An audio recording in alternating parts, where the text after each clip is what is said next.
وضو بناتے وقت جو پانی زبان پہ رہ جاتا ہے وہ قطرہ بن کے اگر حلق کے نیچے چلا جائے تو کیا اس سے روزے پر کوئی فرق پڑے گا؟ وضو بنانے کے بعد ہم سے کہنے لگا مولانا ایک مسئلہ بتاؤ. میں نے کہا جی بولیے. یہ وضو کرتے ہیں جو کلا کرتے ہیں نا، کلا کیا تو یہ پانی تھوڑا سا چپک جاتا ہے زبان میں.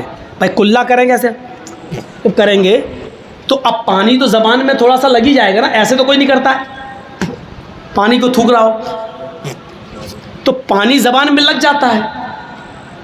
اگر وہ پانی کسی طریقے سے حلق کے اندر پہنچ جائے، پانی کا قطرہ، وضو بناتے وقت جو پانی زبان پہ رہ جاتا ہے وہ قطرہ بن کے اگر حلق کے نیچے چلا جائے تو کیا اس سے روزے پر کوئی فرق پڑے گا؟ میں نے کہا تم نے مسئلہ بہت اچھا پوچھا، میں کل جمعے کے خطبے میں اس مسئلے کو بتاؤں گا تاکہ سب کو معلوم ہو جائے. کہنے لگا ابھی مجھے بتا دیجئے. میں نے کہا یار تمہیں بتاؤں گا تمہیں اکیلے معلوم ہوگا، تم نے بہت اچھا مسئلہ پوچھا، کل جمعے کا خطبہ ہے، میں شاہی جامع مسجد میں خطبہ دوں گا تو تمہیں بتا دوں گا. کہنے لگا ٹھیک ہے. اگلی صف میں بیٹھا تھا وہ آدمی. میں نے پورے دن بھر اس کا بایو ڈاٹا تلاش کیا کہ بڑا متقی آدمی ہے، بڑا پرہیزگار آدمی ہے، بڑا نیک آدمی ہے، اتنی سی بات پوچھ رہا ہے تو اس کا بایو ڈاٹا دیکھیں کہ کون ہے کیا ہے. تو اس کا بایو ڈاٹا ملا تو بہت کچھ ملا. تو میں نے جمعے کے خطبے میں یہ بات کہی کہ آج اس کا نام نہیں دیا. میں نے کہا لوگ آج ہم سے یہ مسئلہ پوچھتے ہیں کہ وضو بناتے وقت اگر وضو کا بچا ہوا پانی زبان پہ رہ جائے اور حلق کے ذریعے اس کا کوئی قطرہ پیٹ میں چلا جائے تو روزے میں کوئی فرق پڑتا ہے؟ پانی کے ایک قطرے کو حلق کے ذریعے پہنچ جانے پر ان کو لگتا ہے کہ روزے پر کوئی فرق پڑتا ہے یا نہیں؟ یہ مسئلہ وہ پوچھتے ہیں جو اپنی بہنوں کا حق مارے بیٹھے ہیں، اپنی بیٹیوں کا حق مارے بیٹھے ہیں زمین و جائیداد میں. جب ان کی زندگیوں پر ماں اپنی بہن اور بیٹیوں کا حق مارنے سے ان کی زندگیوں پر کوئی فرق نہیں پڑ رہا ہے، ایسے لوگ یہ مسئلہ پوچھتے ہیں کہ پانی کا ایک قطرہ اگر حلق کے نیچے اتر جائے تو روزے پہ کوئی فرق پڑے گا یا نہیں پڑے گا. کیسے متقی اور پرہیزگاری دکھائی دے رہی ہے اس مسئلے کے اندر. لیکن نتیجہ کیا ہے؟ جب اندر سے ان کی زندگی دیکھی تو پتہ چلا کہ باپ کے مرنے کے بعد وہ بہنوں کو یعنی باپ کی وراثت میں سے وہ اپنی بہنوں کو حق نہیں دے رہا ہے اور اپنی وراثت میں اپنی بیٹیوں کو حق نہیں دے رہا ہے. جو اپنی بیٹیوں کا اور اپنی بہنوں کا حق مارے بیٹھا ہے وہ آدمی آج یہ سوال کرتا ہے کہ پانی کا قطرہ اگر حلق کے نیچے چلا جائے تو روزے پہ کوئی فرق تو نہیں پڑے گا. تصور کریں آپ اپنی بہن کو 1 لاکھ نہیں 1 کروڑ کا جہیز دے دو، لیکن باپ کے مرنے کے بعد باپ کی وراثت میں بھی بہن حصے دار رہے گی اور باپ کی وراثت میں تمہیں جو حصہ ملے گا تمہارے مرنے کے بعد تمہاری وراثت میں سے بھی بہن حصے دار رہے گی. یعنی باپ کی وراثت میں سے بھی حصہ ملے گا اور بھائی کی وراثت سے میں بھی بہن کو حصہ ملے گا. اور جب بہن کی شادی ہوگی تو شوہر کی وراثت میں بھی بیوی کو حصہ ملے گا اور بیٹا اگر مر گیا تو بیٹے کی وراثت میں بھی اس کی ماں کا حصہ بنے گا. میرے بھائیو، اللہ کے رسول نے، شریعت نے ایک عورت کو چاروں طرف سے عزت دے رکھی. یہ وہ لوگ مسئلہ پوچھتے ہیں. اسلام نے اتنا زبردست انتظام کر دیا ہے ہمدردی کا کہ آپ بچ نہیں سکتے. غور سے سنیے، یہ رمضان کا روزہ جو کسی بھی کنڈیشن میں معاف نہیں ہے، ہاں کسی بھی کنڈیشن میں معاف نہیں ہے. رخصتی تو ہے لیکن معافی نہیں ہے. اگر بیمار ہو چھوڑ دو، لیکن بیماری ٹھیک ہو جانے کے بعد چھوٹے ہوئے روزے کو پورا کرنا ہے. سفر میں ہو چھوڑ دو، بعد میں پورا کرنا ہے. یہ روزہ اتنا زبردست فریضہ ہے کہ رمضان کے مہینے میں اگر عورتیں پیریڈ سے ہو جائیں، ان کو مہینہ شروع ہو جائے تو وہ نماز بھی چھوڑیں گی اور روزہ بھی چھوڑیں گی. 5 دن 6 دن جتنی جس عورت کی عادت ہے اتنے دن نماز نہیں پڑھیں گی، اتنے دن روزہ بھی نہیں رکھیں گی. لیکن روزے کا فریضہ اتنا اہم ہے. اسلام یہ کہتا ہے کہ جب عید کے بعد وہ صحیح ہو جائیں، نہا